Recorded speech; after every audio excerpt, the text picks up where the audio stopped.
அல்லேலூயா. இப்போ தேவன் என்ன சொல்றார் அப்படின்னா, அவருடைய ஆசீர்வாதம் அபிஷேகம் என்று சொன்னார். எப்போ இந்த அபிஷேகத்தை செய்வார்? நீ உன்னுடைய உற்றார் உறவினர்கள் பிள்ளைகள் எல்லாரையும் விட்டு வெளியில் வர நேரம். இது என்ன அப்படின்னா உடனே சொல்லிடுவாங்க, ஐயோ பாஸ்டர் சொன்னார் என் சொந்தத்தையெல்லாம் கையை கழுவி விட்டுட்டு வரணுமா, அப்போ தான் தேவன் என்னோட கூட இருப்பாராம் அப்படின்னு சொல்கிறார் அப்படின்னு சொல்லுவீங்க. இல்லை, என்ன அப்படின்னா அதனுடைய ஆவிக்குரிய அர்த்தம், உன்னுடைய சொந்தங்களை எல்லாம் நீ நேசிப்பதை விடவும் தேவனை அதிகமாக நேசிக்க வேண்டும். உன்னுடைய இந்த மாம்சீக சொந்தம் தேவ சமூகத்தை விட்டு உன்னை தூரப்படுத்தாதபடிக்கு நீ எச்சரிக்கையாக இருக்க வேண்டும் என்று தேவன் சொல்லுகிறார். அல்லேலூயா.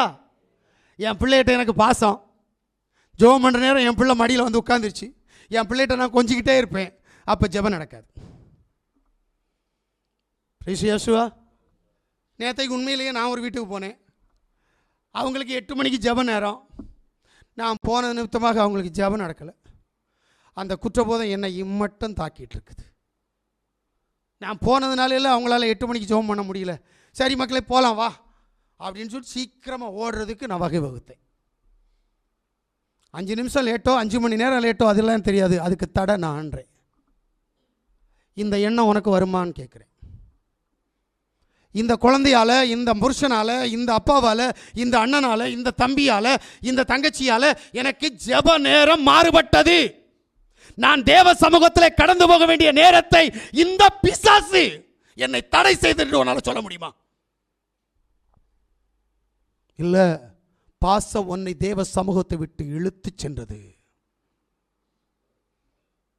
ஏன்னா யாசுவா தனக்கு அன்பாயிருந்த சீஷன் ஒரு காரியத்தை நல்ல முறையில் சொன்னான். ஆண்டவரே, நீர் பாடுபடுறது சரியில்லை, நீர் சிலுவையில் அடிபடுறது சரியில்லை ஆண்டவரே, அது வேண்டாம் ஆண்டவரே, அதை விட்டுரும் ஆண்டவரேன்னு சொன்னான். அவனுடைய பார்வையில் மனிதாபிமானத்தில் அவன் சொன்னது ரைட். ஆனால் என் தேவன் சொன்னார், பிசாசு பிடிச்ச பயல, நீ பிசாசுக்குரியவைகளை யோசிச்சுட்டு இருக்கிற, நீ அப்பாலே போ சாத்தானேன்னு சொன்னார். நீ சொல்லுவியா உன் பிள்ளையை பார்த்து, உன் புருஷனை பார்த்து, உன் பொண்டாட்டியை பார்த்து, உன் மாமனை பார்த்து, மச்சானை பார்த்து, அப்பனை பார்த்து, அண்ணனை பார்த்து உன்னால சொல்ல முடியுமா? அப்புறம் எப்படிங்க நீ தேவனுடைய பிள்ளை? தேவ சித்தம் ஒன்றில் நிறைவேறல, நீ தேவனுடைய பிள்ளை தேவனுடைய பிள்ளைன்னு சொல்லிட்டு இருக்கிற. நானும் லேவி கோத்திரத்தான், நான் தேவ சமூகத்தில் உட்கார்ந்து இருக்கிறேன், தேவனோடு இருக்கிறேன், எப்படி சொல்ல முடியும்? அப்ப நீ பித்தலாட்டப்படுற. யாரை ஏமாத்துற? முதல்ல ஒன்னை ஏமாத்துற, ரெண்டாவது ஊழியத்தை ஏமாத்துற, மூணாவது ஆசாரியனை ஏமாத்துற, நாலாவது பிரதான அப்போஸ்தலனை ஏமாத்துற. அல்லேலூயா. யோசித்து பாரு, தேவாதி தேவனை நீ ஏமாத்துற. ஏமாற்றம் அவருக்கு பிடிக்காது. அறியாமல் செய்கிற பாவங்களை மன்னிக்கிறவர். நீ அறிந்தவன், நீ அறிந்தவள், நீ உணர்ந்தவள், சத்தியத்தை தெரிந்தவள், தேவனுடைய கட்டளைகளை நீ புரிந்தவள். ஆனா நீ வேணும்னு ஏமாத்துறியே, உன்னுடைய பாவம் மன்னிக்கப்படுமா? சொல்லு. இது பாவம். தேவனுக்கு கொடுக்க வேண்டிய நேரத்தையும், தேவனுக்கு செய்ய வேண்டிய கடமைகளையும், தேவனுடைய கற்பனைகளையும் செய்வது தேவனுடைய சித்தமாய் இருக்கிறது ஒன்னில். ஆனால் நீ செய்றியா? இல்லையே. போய் பித்தலாட்டங்களை செய்து தேவனை ஏமாற்றி விட்டு நான் தேவனுடைய பிள்ளைன்னு சொல்றேன். அதனால தான் உனக்கு தேவனுடைய ஆவி வராம பிசாசனுடைய ஆவி வந்துட்டு இருக்குது. தயவு செய்து புரிந்து கொள்ளுங்கள். உன்னை பிசாசு வஞ்சிப்பதற்கு காரணம், உன்னை பிசாசு நேசிப்பதற்கு காரணம், பிசாசனுடைய கிரியைகள் ஒன்னில் வெளிப்படுவதற்கு காரணம், மாம்சத்தினுடைய கிரியைகள் ஒன்னில் கிரிய செய்வதற்கு காரணம் என்ன என்று சொன்னால், நீ தேவனை அவமதிக்கிற, தேவ சித்தத்திற்கு நீ வேறுபாடாய் வாழ்ந்து கொண்டிருக்கிறாயே தவிர தேவனுடைய சித்தத்தை நீ செய்ய மாட்டேங்கிற. தேவன் உன்னை எத்தனை நாள் பொறுப்பார்? 1 நாள், 2 நாளா, 5 நாள், 10 நாளா? நீ எத்தனை வருடமாகுதோ வேதத்தை கையில் எடுத்து அத்தனை வருடங்களும் தேவனை ஏமாற்றிக் கொண்டிருக்கிறாய். 1 வருடமா, 2 வருடமா, 10 வருடமா, 15 வருடமா? நீ சபையில் வந்து பரிசுத்த வேதாகமத்தை என்றைக்கு நேசிக்க தொடங்கினாயோ அன்றையிலிருந்து நீ தேவனையும் தேவனுடைய வார்த்தையும் ஏமாற்றிக் கொண்டிருக்கிறாய். தயவு செய்து மறந்து விடாதே. குற்றம் சுமத்தப்படுகிறது. தேவன் சொன்னார், அறியாமல் உள்ள நாட்களில் நான் மன்னிப்பேன் என்று சொன்னார். ஆனால் அறிந்து ஆராதிக்க வேண்டிய நேரத்தில் ஆராதிக்காமல், ஜெபிக்க வேண்டிய நேரத்தில் ஜெபிக்காமல், மாம்ச இச்சைகளை அடக்க வேண்டிய நேரத்தில் அடக்காமல், கண்ணின் இச்சைகளை அடக்க வேண்டிய இடத்தில் அடக்காமல், பிசாசுக்கு இடம் கொடுத்து பிசாசனுடைய கிரியைகளை செய்து வருகிறோமே, நாம் யார்? நாம் தான் தேவனுடைய பிள்ளைகளா? இப்ப சொல்லுங்க, மார்பு தட்டி சொல்லுங்க, நான் தேவனுடைய பிள்ளை. சொல்லுங்க. குற்றபோதம் இல்லாதவன், குற்றபோதம் இல்லாதவள் இன்னும் நினைச்சுக்கிட்டு இருக்கிறவன் நான் தேவனுடைய பிள்ளை, நான் தேவனோடு கூட இருக்கிறேன், தேவன் என்னோடு கூட இருக்கிறார்.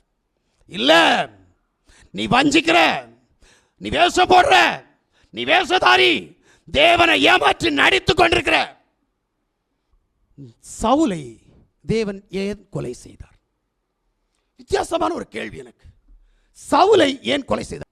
தேவனிடத்தில் கேட்க வேண்டிய கேள்வியை அஞ்ஞானம் பார்க்கிற ஸ்திரீயிடத்தில் கேட்டபடியினால் சவுலுக்கு மரணம் வந்தது. எனக்கு வித்தியாசமாயிடுச்சு. நான் இந்த பைபிளை பல தடவை வாசித்து முடிச்சாச்சு, ஆனா இந்த சத்தம் என்கிட்ட இல்லை. ஆனா இப்படி ஒரு சத்தம் வந்துச்சு, இது எங்க இருக்குன்னு தேட ஆரம்பிச்சேன். தேட ஆரம்பினா பைபிள் சொல்லுது, இதான் உண்மை. எதுக்கு அவனுக்கு மரண தண்டனை தெரியுமா? தேவனிடத்திலிருந்து பெற்றுக்கொள்ள வேண்டியதை அவன் தேவனிடத்தில் பெற்றுக்கொள்ளாமல் அஞ்ஞானம் பார்க்கிற ஸ்திரீயிடத்தில் பெற்றுக்கொள்ள முடியும் என்று கடந்து போனான். இந்த ஒரே தப்பு நிமித்தமாக, அது வரைக்கும் அவனுக்கு மரணம் இல்லை, அது வரைக்கும் அவன் பாவங்கள் செய்தான். ஆனா இந்த பாவத்துக்கு அவனுக்கு மரண தண்டனை. உன்னில் நீ அஞ்ஞானம் பார்க்கிற ஸ்திரீயிடத்தில் போக மாட்டாய், ஜோசியம் பார்க்கிறவட்ட போக மாட்டேன், சோவி உருட்டுறவட்ட போக மாட்டேன். நான் நம்புறேன் உன்னை. முக ஜோசியம் பார்க்க மாட்டேன், கைரேக பார்க்க மாட்டேன், எல்லாம் ரைட்டு, நான் உன்னை நம்பிட்டேன். ஆனா நீ எங்க நிக்கிற தெரியுமா? ஓ மனசாட்சியில சூடுண்ட பொய்யனாய் நீ நின்று கொண்டிருக்கிறாய். வேதம் சொல்லுது, மனுஷனுக்கு செம்மையாய் தோன்றுகிற வழி உண்டு, அதனுடைய முடிவு மரணம். உனக்கு செம்மையாய் தோன்றது தானே இதுவரைக்கும் நடத்திக்கிட்டு இருக்கிற. வேதத்துக்கு செம்மையாய் தோன்றதை சொல்றியா? வேதம் என்பது வார்த்தை, வார்த்தை என்பது என் தேவனாகிய யா. இந்த யாவுடைய சத்தத்துக்கு நீ செவி கொடுக்கல, எப்படி உன்னை உயிரோட வாழ வைப்பார்? அதனாலதான் உன்னை அங்கங்க ஒப்பு கொடுத்துட்டு இருக்கிறார். ஆனா உனக்கு புரியல. சமாதானம் இல்லை, சந்தோஷம் இல்லை. ஆனா சமாதானம் இருக்கிற மாதிரி நடிக்கிறோம், சந்தோஷம் இருக்கிற மாதிரி நாம நடிக்கிறோம். ஆமேன். இதல்ல. முதல்ல என்கிட்ட வந்த சமாதான குலைச்சல் எதனால என்பதை நாம் அறியணும். எனக்கு வந்திருக்கிற பிரச்சனை எதனால அறியணும். அறியல அப்படின்னா உனக்கு சூடு இல்லை, சொரணை இல்லை, நீ தேவ சமூகத்தில் மனம் திரும்ப முடியாது. இன்னைக்கு அநேகர் வஞ்சிக்கப்பட்டு கொண்டிருக்கிறோம்.